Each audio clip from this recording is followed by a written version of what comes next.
Assalamualaikum warahmatullahi wabarakatuh. Perkenalkan, nama saya Tia Komalasari dari Manajemen B, jurusan Manajemen B semester 3. Di sini saya akan menjelaskan tentang karya tulis ilmiah mengenai manajemen sumber daya manusia. Yang pertama, saya akan menjelaskan tentang variabel independen dan dependennya. Variabel independen yaitu kompensasi, kepemimpinan, disiplin kerja. Sedangkan variabel dependennya yaitu kinerja karyawan. Yang ketiga yaitu dimensi, kinerja tugas, kontekstual, disiplin, dan komitmen kerja. Indikatornya yang pertama, kinerja tugas, yaitu perilaku dalam sebuah organisasi. Yang kedua, kinerja kontekstual, yaitu pengetahuan interpersonal seseorang bekerja sama dengan karyawan lain, bekerja ekstra untuk mengorganisir suatu kegiatan organisasi. Yang ketiga, disiplin kerja, yaitu mematuhi peraturan perusahaan, datang tepat waktu. Yang keempat, komitmen tugas, yaitu bertanggung jawab. Selanjutnya, penguasaan masalah. Di sini masalah penelitian sebelumnya. Yang pertama, sejauh mana pengaruh pemberian kompensasi terhadap peningkatan kinerja karyawan. Kompensasi merupakan suatu yang diterima karyawan sebagai pengganti kontribusi jasa mereka pada perusahaan menurut Rifai tahun 2013 halaman 741. Yang kedua, sejauh mana para pemimpin dapat mempengaruhi moral dan kepuasan kerja, kehidupan kerja, dan terutama tingkat prestasi suatu organisasi. Dan terutama tingkat prestasi organisasi untuk mencapai semua hal tersebut, dan keterampilan kepemimpinan dalam melakukan pengarahan kepada bawahannya.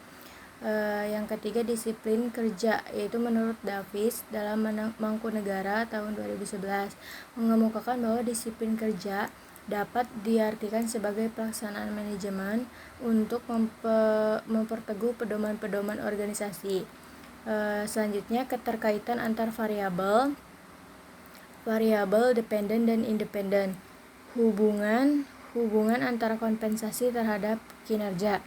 Jika dikelola dengan baik, kompensasi akan membantu perusahaan untuk mencapai tujuannya dengan baik dan memperoleh pemeliharaan dan menjaga karyawan dengan baik. Di sini sebaliknya tanpa kompensasi yang cukup, karyawan yang ada sangat mungkin untuk meninggalkan perusahaan untuk melakukan penempatan kembali tidak mudah. Di sini menurut Rifai dan Giovanni tahun 2013. Yang kedua, hubungan antar kepemimpinan terhadap kinerja. Dalam perspektif ilmu kepemimpinan, ada beberapa tujuan yang diharapkan dapat tercapai menurut Fahmi tahun 2013.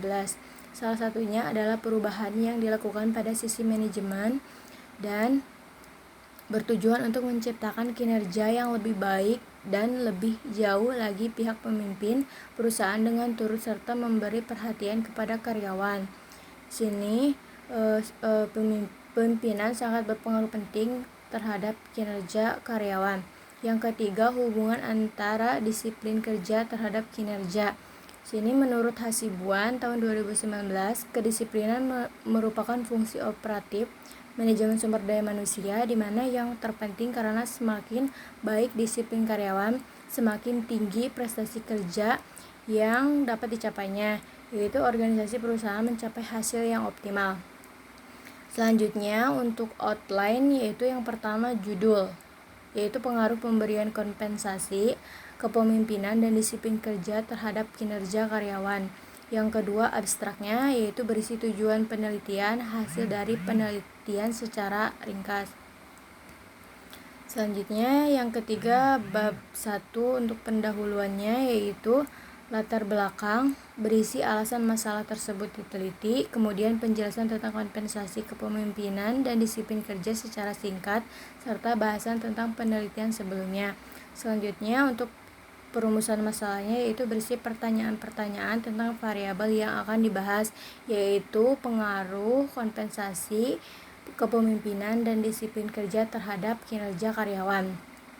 Selanjutnya, tujuan penelitian di sini berisi tujuan dari masalah yang diangkat, yaitu pengaruh pemberian kompensasi, kepemimpinan, dan disiplin kerja terhadap kinerja karyawan. Yaitu tujuannya untuk mengetahui pengaruhnya terhadap kinerja karyawan. Selanjutnya untuk bab 2 yaitu kajian teoritis dan metodologi penelitian, di mana terdapat kajian teoritis yaitu definisi sumber daya manusia secara jelas, pengertian kompensasi, kepemimpinan, disiplin kinerja karyawan, dan manfaatnya bagi kinerja karyawan.